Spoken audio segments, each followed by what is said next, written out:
I'm delighted to be here today at the Design Education Summit. We've been on quite a journey at the Nueva School in California since 2007 when we decided to implement design thinking.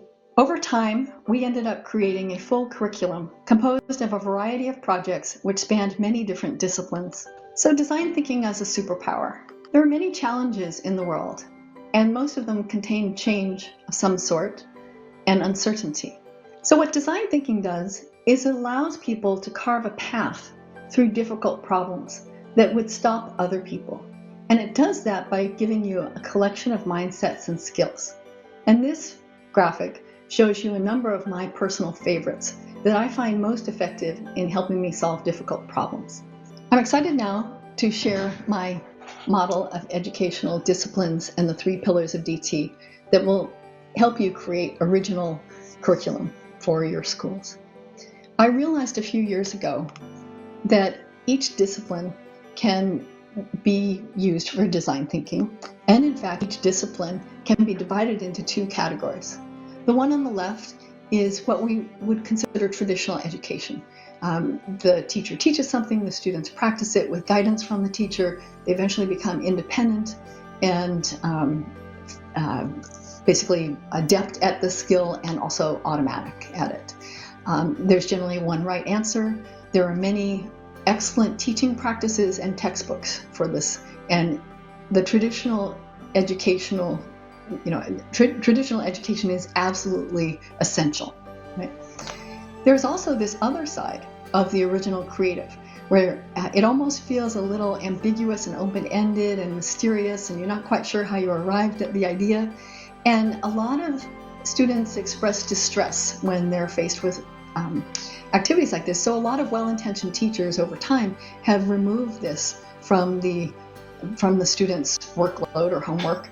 And the teacher, in fact, has done this work for the students by saying, okay, write a story set in the past around the history of India, right? And they've kind of done the inventive work rather than the students. So each discipline has those it's kind of like originality, and everybody's story would be quite different. Then my final example today is science. Science, you can see on the left all of the things that science teachers teach, and one independent variable, careful measurement.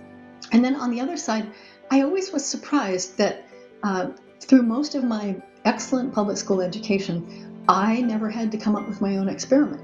I was always doing classic experiments.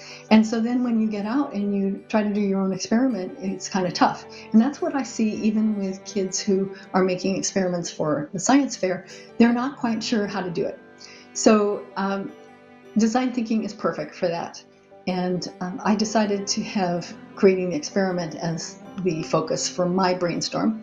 And so the way real scientists do it is they observe something, they notice it, they research it, they talk to other scientists, they dig further, they wonder about it, they hypothesize different things, they do, switching over to the prototyping, they do various different prototypes to see what results they're getting, and that gives them more insights. And then they go back to the need finding and do more research on new theories they have. And eventually, they go into the brainstorming of ways to create the experiment and any apparatus they might need.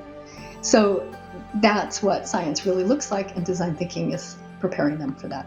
Design thinking is powerful, and I think the reason it is you have an effective fluidity between both the traditional knowledge and skills and the more open-ended creativity. And by going back and forth between these two, knowing that both of them are essential, makes you very powerful. Prepares students for the uncertainty in their future lives, prepares them to be leaders who don't have to be told what to do, and it empowers everyone to both professionally and personally while building confidence.